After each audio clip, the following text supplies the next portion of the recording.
You know, it's interesting. I almost never get requests to watch interviews, and recently I've had several people wanting me to watch, you know, videos behind the scenes and stuff like that. So I am happy to do it.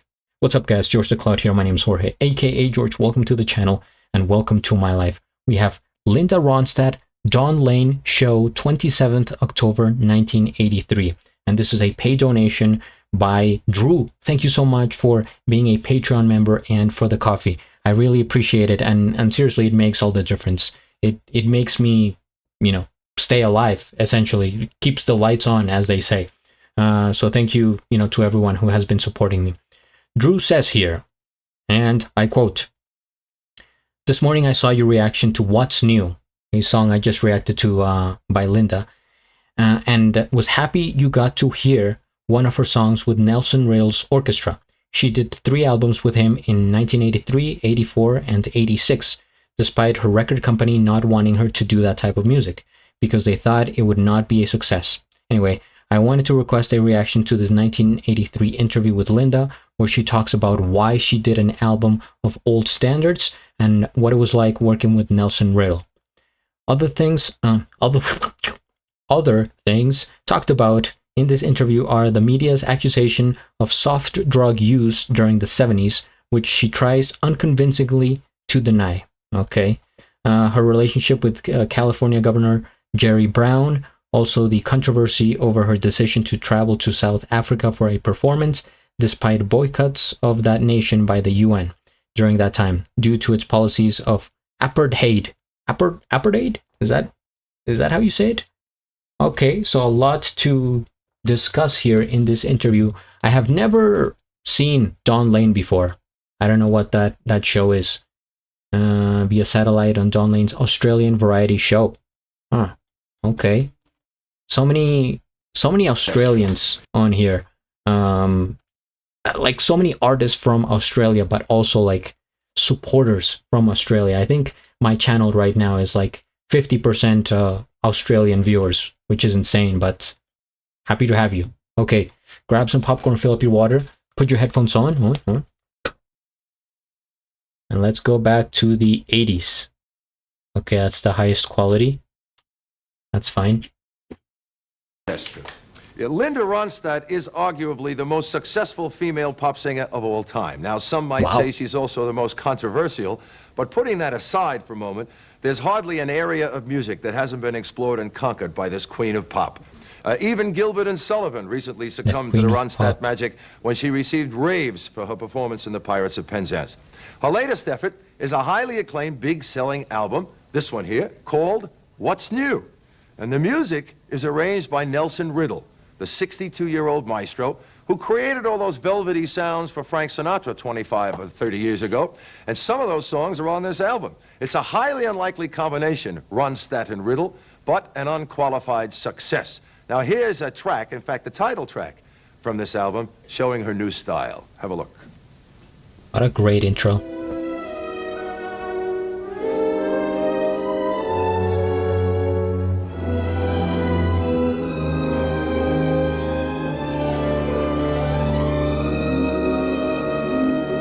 What's new? How is the world treating you? Looks like a Nicolas Cage. You haven't changed a bit. Handsome as ever, I must admit.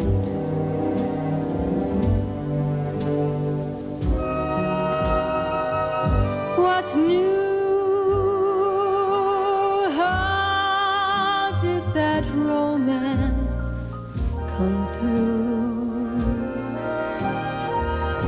We haven't met since then. Gee, but it's nice to see you again. Something about elegant people standing out there in the rain, just like that sight. Very iconic. It was my first time seeing anything from the video. Maybe I'll have to go back and watch the official music video, if there is any, but this is kind of how I expected the conversation to go as I was listening to the audios. Something similar I had in my head.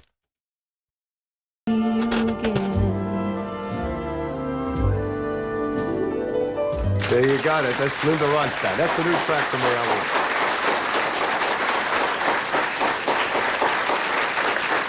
Boy, I'll tell you, there's that kind of music conjures up some memories for me. Would you greet from Los Angeles, please, Linda Ronstadt, the one, the only, the original. There it is.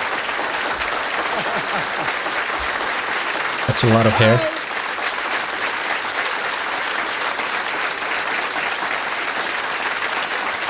Oh, yes. They love you down here. Linda, welcome to Australia, even if it is by satellite. You've been here live, I know, but we have to settle for this way, and I am pleased that you had the time to join us. Tell me about that album now. This is certainly a long way from rock and a big departure for Linda Ronstadt. How come you sound so controversial? What? Is that controversial? I didn't know that I was so controversial. Well, I'm talking about that. Well, I don't want to get onto that subject yet, but I will if we want to get onto it in a little while. No, okay. I don't know which subject that is, but at any rate, go ahead. All right. Well, tell me about the album now. It's a departure I'll from ask you rock. later. Okay. It's a departure. Yes, it is. Gee, I don't know what to say. I love the songs. I've known most of them. I've known all my life, and I just wanted to sing them very badly, and it kept seeming like there was no particular market for me to sing them to. And people kept saying, oh, you're a rock and roll singer, why do you want to sing that? But I finally just realized, why not? You know, I might as well. I've made all these albums, and they've had, you know, varying degrees of success, so I didn't feel like it was being exactly self-indulgent to do it. You know, they're good songs that have sort of proven themselves over time. You used to listen to this. So I just decided to do it. From what I understand, you used to listen to this kind of music with your ear pressed to a radio when you were a little girl in Tucson.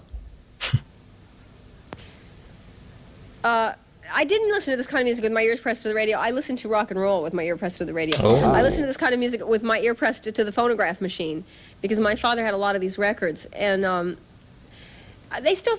I have never seen a phonograph machine in real life. Machine, because my father had a lot of these records. Oh man, now speaking of phonographs and machines, what's up with the sound? I listen to this kind of music... Oh man, have we gotten disconnected here? Geez, technology, let me tell you. I mean, we have Bluetooth now, which is kind of advanced, but at the same time inconvenient when it can disconnect, and now we are connected again. See, that happens, but anyway. With my ear pressed to the phonograph machine, because my father had a lot of these records, and they still played some of this stuff on the radio when I was little, but I was born in 1946, so by the time I was really listening hard to the radio, which was about 1950, 1952, rock and roll was starting to crop up a little bit. How'd you get along with Nelson Riddle? Was there any concern when you first went in to do it? None. I mean, my only concern was whether he would say, "Are you kidding?" and slam down the phone when I called him up, because he's not known to have a great deal of fondness for rock and roll, so I figured he might think I was some rock and roll upstart that he wasn't interested in working with. But as it turns out, he was very interested in working with me, and when our first meeting was just an incredible success. I mean, we just adored each other right away, and when I gave him the list of tunes that I wanted to do, he was real excited about it. We ran to the piano like two little kids, and we started fooling around with arrangements, you know. So it was just great. Do you work with him now in your live performances? Oh, yes, he comes and conducts the orchestra for me. And he's a lovely man, you know, he has a wonderfully sardonic sense of humor, extremely bright, very articulate. You know, he's just a neat guy, full of wonderful stories, too. He knows some good stories, let me tell you. He must He's have. got all the... Some juicy gossip going on here. The dish from, you know, the 40s and 30s. Oh, boy, I'd love to hear that. So I'm going to pause it every now and then too. Otherwise, I'll forget if I save all my thoughts until the end. So I'm learning here as I go, and I get the sense that Nelson Riddle is like this big guy in the industry that is known for, you know, the orchestra, the compositions of older music from the 40s, 50s, I guess what they called American Standard, Big Room, or what's the other one? Like the Old American Songbook. Again, guys, if you want to break that down for me in the comments, feel free to do so I can understand it better.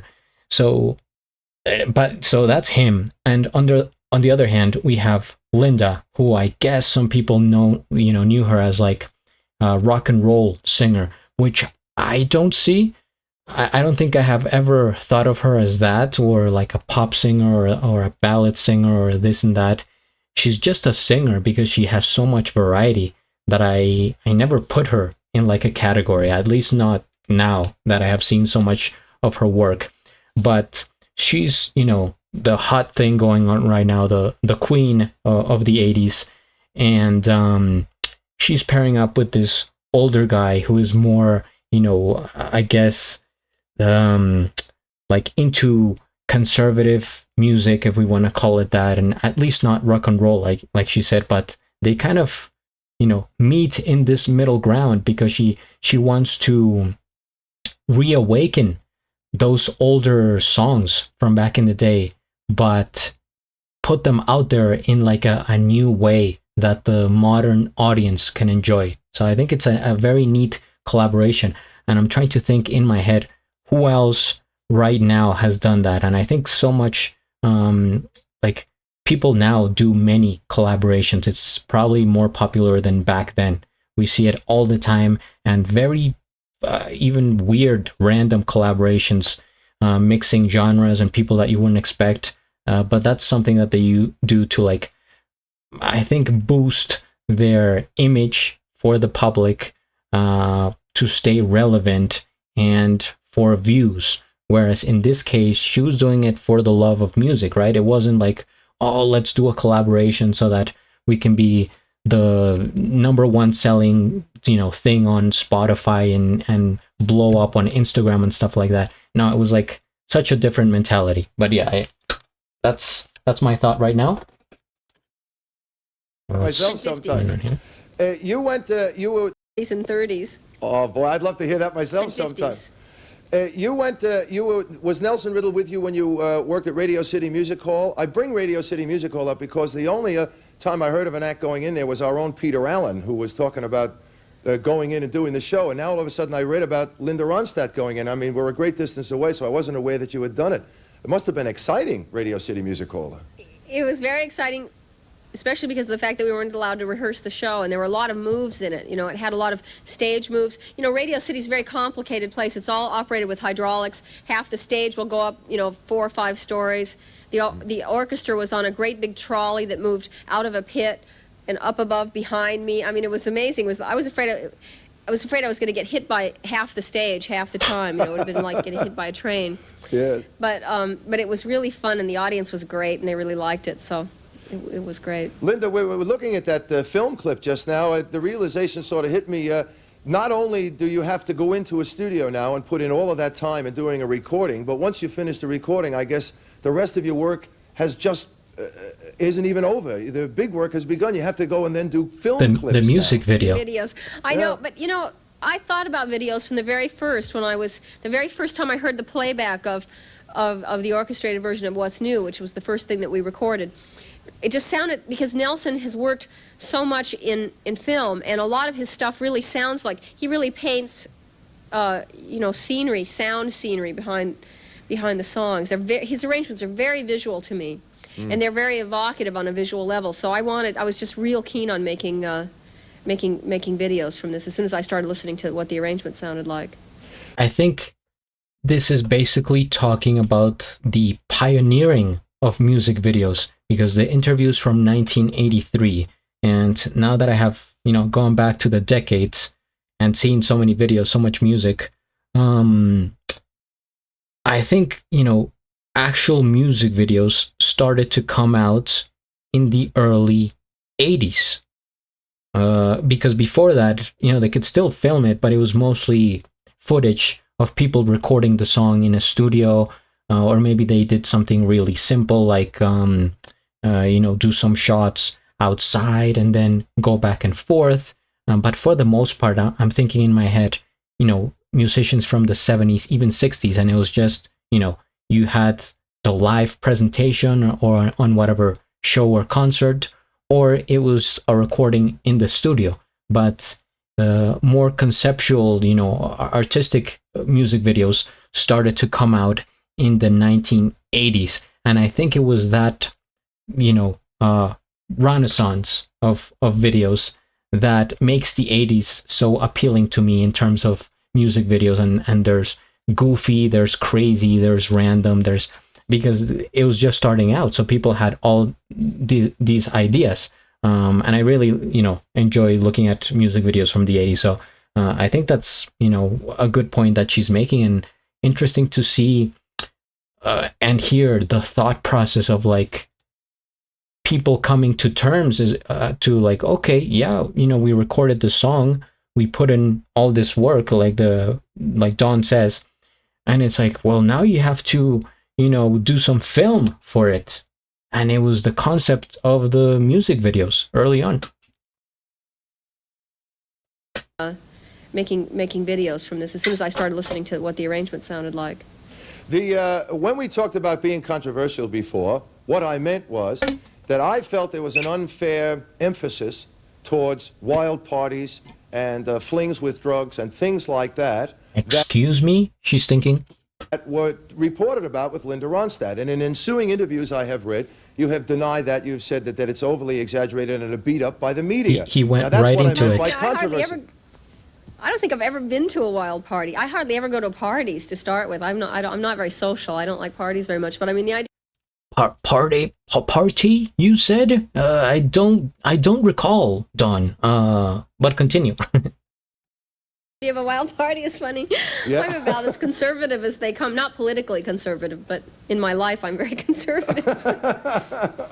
But why did the media want to beat that thing up like that? That's the thing that bothered me. It's the media. They have to media. have something to write about. It's the old idea, if there's no news that day, make some up. Yeah. And for some reason, they got an idea that I would be good media hype. I don't know why. It's sort of like, I met Jackie Onassis one time, who was a very, very charming lady. And after talking to her, I realized that she had never done an interview since her husband was killed. Wow. In all these 20 years, whatever it's been since he's dead, she's never really done an interview. So you have to consider that every single word that's been printed about her since then, and you read about stuff about her every day, it's been conjecture or flat-out fabrication, So people make stuff up all the time. I don't go, go to parties. And it's also fun. I mean, I did see a performance that she did on the Hugh Hefner Playboy show thing, and I'm assuming that could have been a wild party. But who knows what happened, what goes on. How the written word also can be construed the way the person that's reading it wants to construe it, as opposed to the spoken word. I mean, when you speak and say something, people understand what you mean, but when they read it, they can read their own interpretation into it. It's also a continual source of amazement to me that people actually believe it. I don't believe much of anything I read anymore. The press have been so irresponsible that they have destroyed their own credibility to a great degree. But it's amazing to me that people read, stuff in People magazine or the National Enquirer. Your press down there is really, you gave us Rupert Murdoch. Yeah, the most horrible man in the world. Thanks a lot. No, you're American, I forgot. Yeah, no, I've been here 18 Australia years. gave us Rupert Murdoch. Thanks a lot, you guys. Take him back. You don't need him here. When you get those, he's the king of the rags, actually. He's very irresponsible too. You see these screaming headlines in his newspapers about politics or about a shooting or a killing that are only made to inflame, terror and horror, and it drives me crazy. It's plain old irresponsible. That's all it is. It's interesting to me how she's slamming the media from back then, 1983. And she's saying it like, oh, you can't trust the media now, right? It's not like the older days where they had more credibility. And just imagine what it is like now in 2025. It is like thousands of times more rotten, corrupt, and dishonest, I would say. Everything you see is questionable in the media, in social media. It's just like the concept of it, like how she's right, I'm agreeing with her, but now, speed up to where we are today, and it's like we have AI, you can't trust any videos on Facebook, Instagram now, like it's so much more insane now. Like at this point, I wish we could, have the media from the 1980s and not the absurdity that we have now. But yeah. Good on you. I'm and glad. it's bad for journalism. It's bad for journalism. It's bad for the responsible journalists that are out there trying to do their job. Did you have much of a problem when you were with Jerry Brown, people expecting you to have political views along the lines of Governor Brown's, or expecting you to expound political views? Whereas, I mean, you're a singer, he's a politician.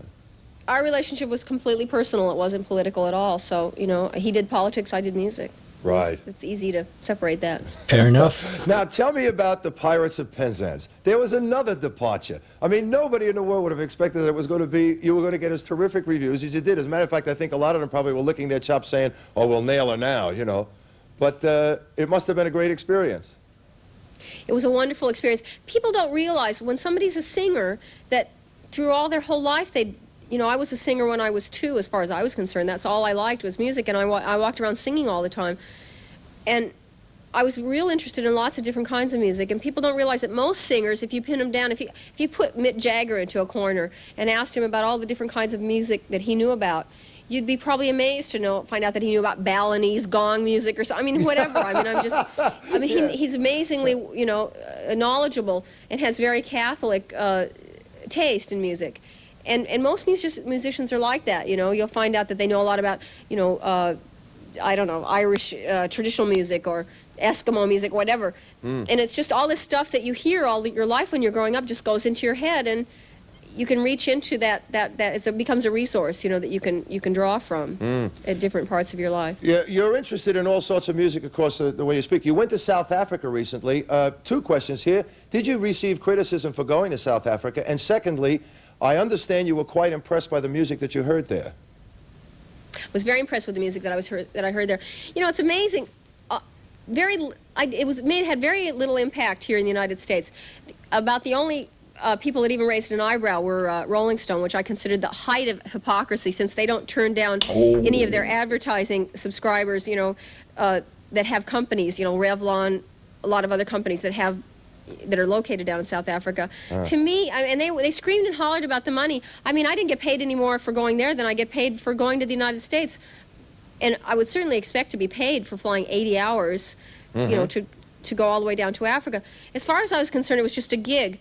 I don't think that if you disagree with the policies of the government, which I do very definitely disagree with the policies of the South African government, I don't think that's enough of a reason not to go and play music there. If I did that, I wouldn't be able to play in the United States because I don't agree with their policies about nuclear power or nuclear warfare or invading, Grenada, or their hopes to invade Nicaragua. I hope they don't do that. I mean, my God, we've got this person running the country, that I completely disagree with. It doesn't mean that I have to stop playing concerts in the United States.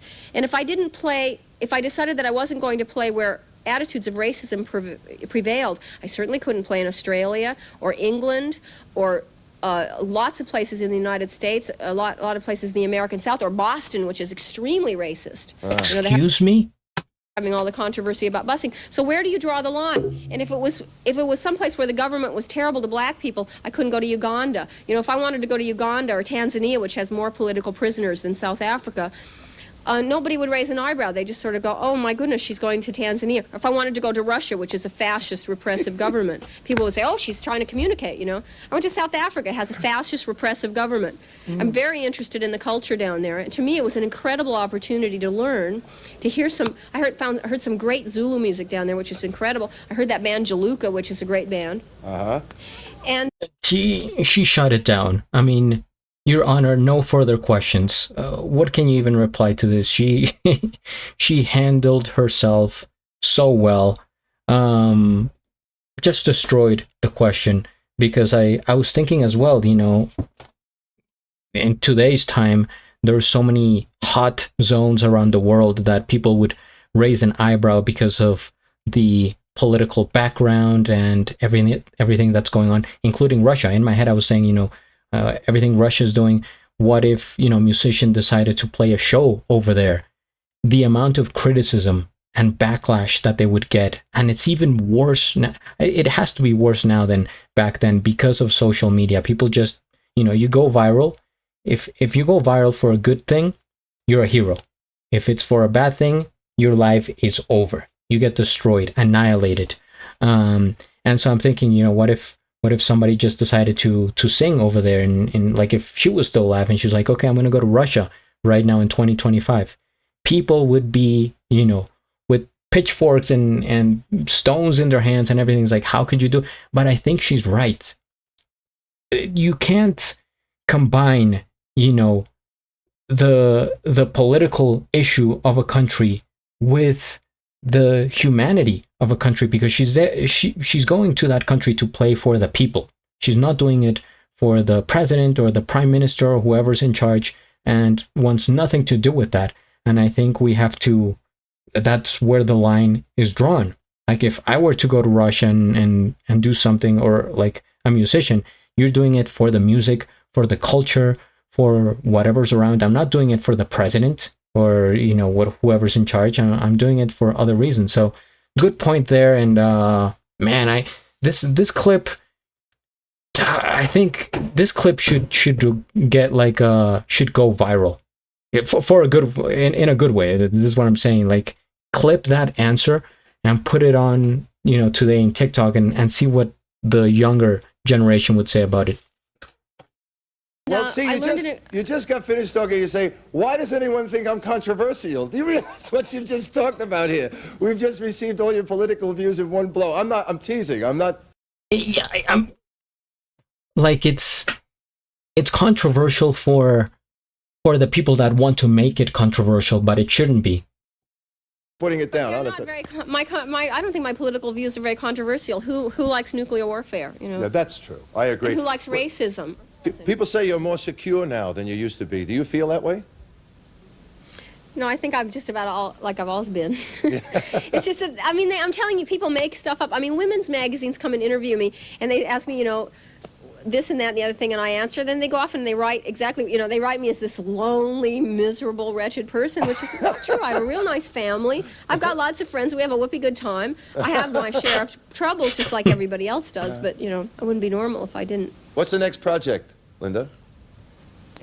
My next project, well, I'd like to make another album with Nelson. There's so many good songs that I left sort of untouched in selecting tunes for this album. And also, there's something that I've always wanted to do, which is make a Latin album, all in Spanish, because... And she did. I come from a Mexican family. My father Mexican-German. had a great influence on me. Mexican-German, yeah. Right, but yeah. my father sang more in Spanish than he did in English, and I learned a lot of songs in Spanish. And I just feel like, I don't know, the whole Latin thing is just so important right now, the relationship of the United States to Latin America, which has always been a disaster. And it's something I'd like to learn more about, and I've just always wanted to sing that music. I love that music. I think in some ways it's the future of pop music, Latin music. Linda, they've given me the signal here that I have to leave. I really don't want to. I'm having the best time listening to you. It's been terrific. Really nice. Well, good. Well, thank you very much. I wish I could see you. Well, maybe I'll someday. have someone describe you. Maybe someday we'll meet face to face. You never know. I thank you very, very much for joining us, and really good luck with the album. It's some of my favorite music from a favorite era, and it's wonderful to hear someone like yourself doing it. Just terrific. And I'm really glad you like it. okay, congratulations, and we'll see you soon, I'm sure, someplace, sometime. Thank you very much for joining us. Linda Ronstadt, everybody. Thank you. All right, Los Angeles.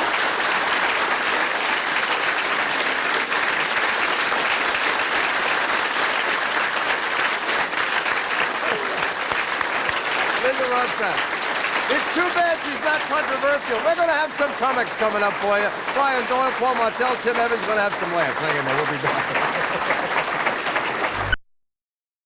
And who is that guy? How tall is that guy?